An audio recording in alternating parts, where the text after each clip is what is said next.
Speaker, 4 days, Mr. Speaker.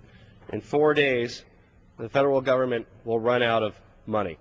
We must ask ourselves, how did we get into this dire situation where we are 4 days away from critical federal services being closed and our federal government being unable to meet its obligations?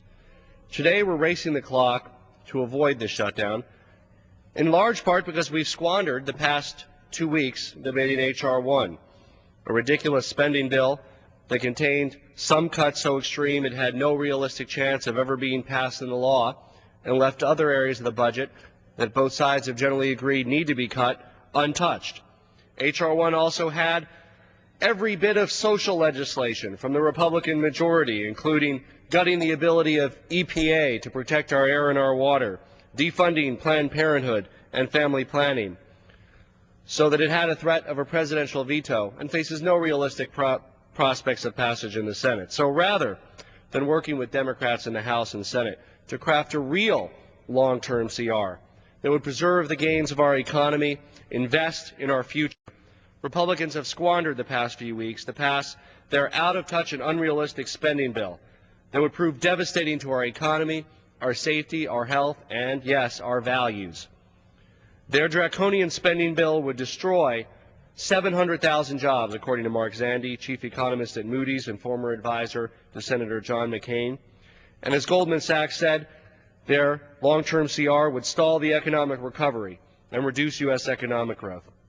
In fact, just this morning, more than 300 economists from across the country warned against the massive GOP spending bill, stating that, as economists, we believe it is short-sighted to make budget cuts that eliminate necessary investments in our human capital, our infrastructure, and the next generation of scientific and technological advances. These cuts threaten our economy's long-term competitiveness. Mr. Speaker, today's continuing resolution meets our shared goal of preventing a federal government shutdown, but at what cost and for how long?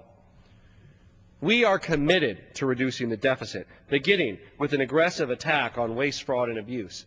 Every member of this body owes it to our constituents to responsibly cut spending and balance the budget without sacrificing jobs or weakening our economy.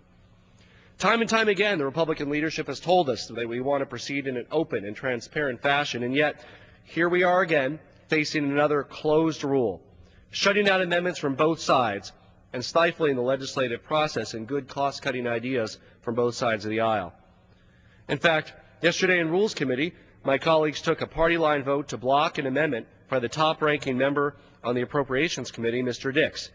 Mr. Dix's amendment would have cut more funds than the Republican bill and at the same time restored funds for education programs. In the spirit of the urgent need for cost-cutting and balancing the deficit, I think this body should consider ideas on both sides of the table and allow a rule that allows for discussion of the Dix Amendment and other ideas to cut costs even further than this CR allows.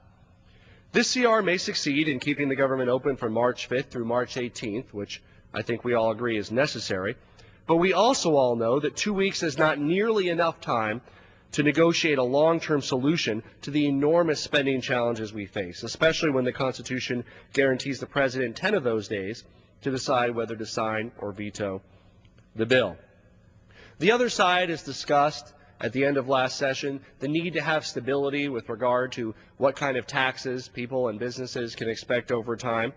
And at the end of last session, we passed a bill that set predictability for 2 years so people and businesses know what their taxes will be. Well, the other side of that coin is we need predictability and stability around appropriations in the general activities of government. It is stifling to the economy and stifling to job creation for people to be uncertain as to whether the largest enterprise in our country, the federal government, will or won't be solvent in 4 days' time. This is my 3rd year in Congress and already the 4th time I've managed to rule on a short-term CR. The shortened timeline set out by this CR sets the stage for a devastating shutdown crisis every 2 weeks that will bring legislating to a standstill, impede hopes of a long-term economic growth, and create enormous overhang on the markets because of this great uncertainty that is of our own creation. We are also undermining through this CR, Mr. Speaker, investments in our own future. Take the cuts to literacy programs, for example.